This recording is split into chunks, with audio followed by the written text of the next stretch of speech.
Hello and welcome to the Day Ahead. It is Wednesday, July the 16th. I'm Andrew Gagan. Well, the local share market is set to open sharply lower, with ASX futures down around 0.75%. Global equities were lower overnight, while US Treasury yields hit their highest level in more than a month, as the impact of tariffs showed up in the latest US inflation data. On Wall Street, the focus was on quarterly results from the big banks, which kicked off earnings season. While those results failed to spark investor buying on the Dow, there was excitement on the Nasdaq as it posted another record high driven by Nvidia. The AI chip leader gained after revealing plans to resume sales of its H20 AI chip to China as part of US negotiations on rare earths. Nvidia had forecast the curbs to selling it to China would have cut its revenue by some $15 billion. That news buoyed other chip makers, with Advanced Micro Devices and Supermicrocomputer both gaining.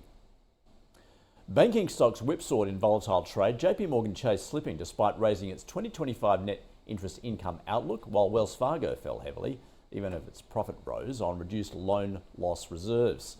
BlackRock hit a new milestone for assets under management, yet its shares also fell. However, Citigroup climbed to its highest since the global financial crisis after traders delivered a windfall that boosted its second quarter profit. Well, rising prices across an array of goods pushed US inflation higher in June, in what economists see as evidence of increased import taxes in the form of tariffs being passed through to consumers.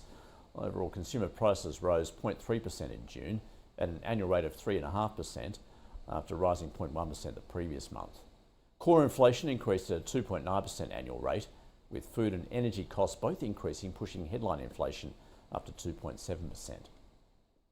In response to the inflation data, FOMC member Thomas Barkin said you've got suppliers who are emboldened by the inflationary experience, know they're having cost pressures and feel empowered to try to pass it on.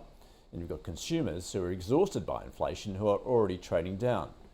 While fellow member Susan Collins said she expects the Fed's preferred gauge of underlying inflation will likely be in the vicinity of 3% by year's end before resuming its decline.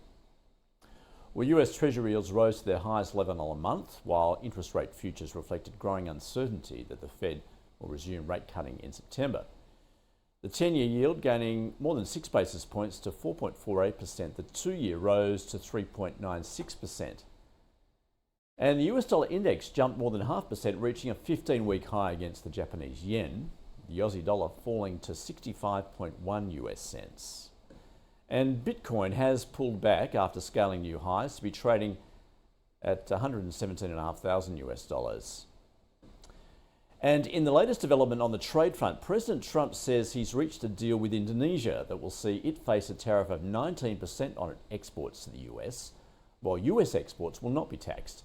Indonesia has also reportedly agreed to purchase $15 billion in US energy, as well as agricultural products and around 50 Boeing jets.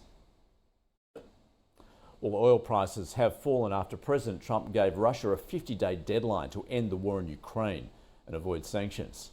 Brent crude futures down more than 0.5% at $68 a barrel.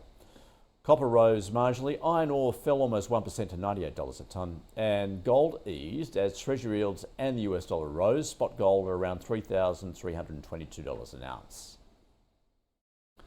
Well, locally today, we can expect quarterly reports from Rio Tinto, Evolution Mining and Amplitude Energy. That is your day ahead. See you again tomorrow.